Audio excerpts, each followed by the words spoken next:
todos, boa noite a todas. Sejam bem-vindos aqui à nossa ESA.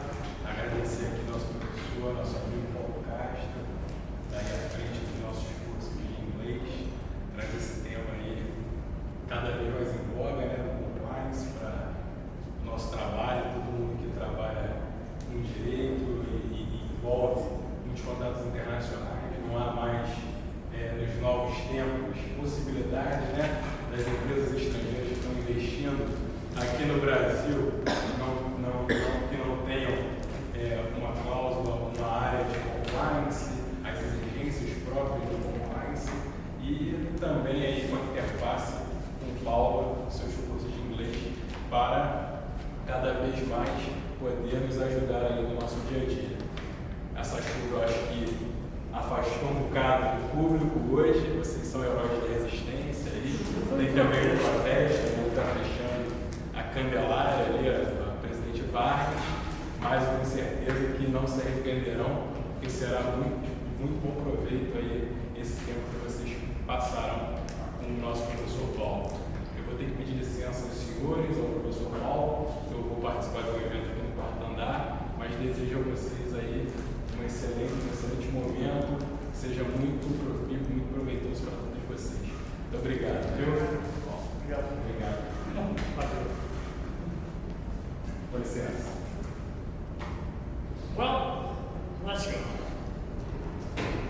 The idea here is to talk about compliance and governance. First thing, good evening. Thank you for coming here tonight. Our goal here is to help you understand the functioning of compliance and governance in English, for everyone to understand and come to use the correct vocabulary in our professional lives. Recently, customer relations has sometimes become shaky with the amount of cybersecurity hacks and fraudulent activity that has been happening. Because of these incidents, we, consumers, have lost faith, and it becomes a job of the board of directors to improve their corporate governance and compliance policies, to try to regain the faith in their organization and subsidiaries.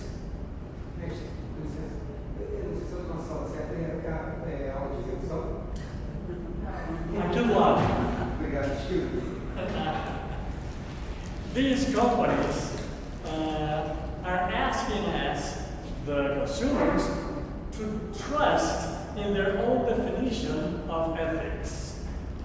And by using phrases like rededicating ourselves, our customers, and remembering why we are here, they are signaling that there has been a lapse both in their company's adherence to laws and in the vision that guides the company's leadership.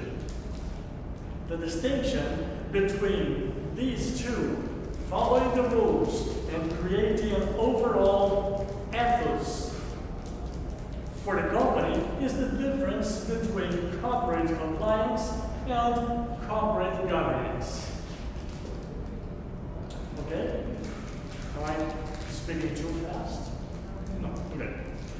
In many contexts, corporate governance and corporate compliance are inevitably linked, to the extent that both efforts constitute a response to risk management. This link makes sense.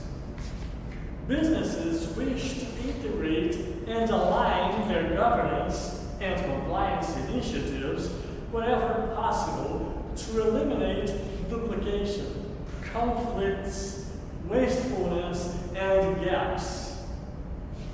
However, to understand the intricate relationship between governance and compliance, it is useful to pull them apart for a second and unpack the motivations and intentions that support these initiatives. Let's start with some definitions.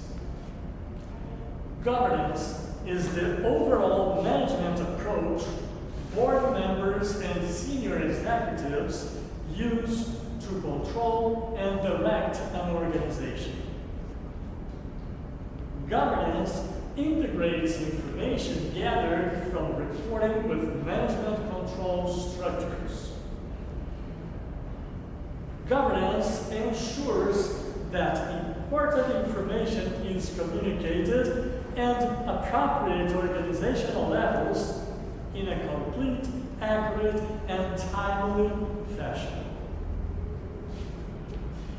Governance instills control mechanisms to make sure strategies, directives, and instructions from management are carried out systematically and effectively. Governance attempts to balance the interests of a company, many stakeholders, such as shareholders, management, customers, suppliers, financiers, government, and the community at large. Corporate governance is intended to increase accountability and to facilitate prudent management. Compliance is the process through which companies demonstrate that they have conformed to specific requirements in law, regulations, contracts, strategies, and policies. Compliance assessments determine the present state of compliance and measure the projected cost of implementing compliance against the potential cost of non-compliance. Compliance initiatives prioritize, fund, and implement any corrective actions deemed necessary. Okay? Yes? Some important differences. First, origins. Both governance and compliance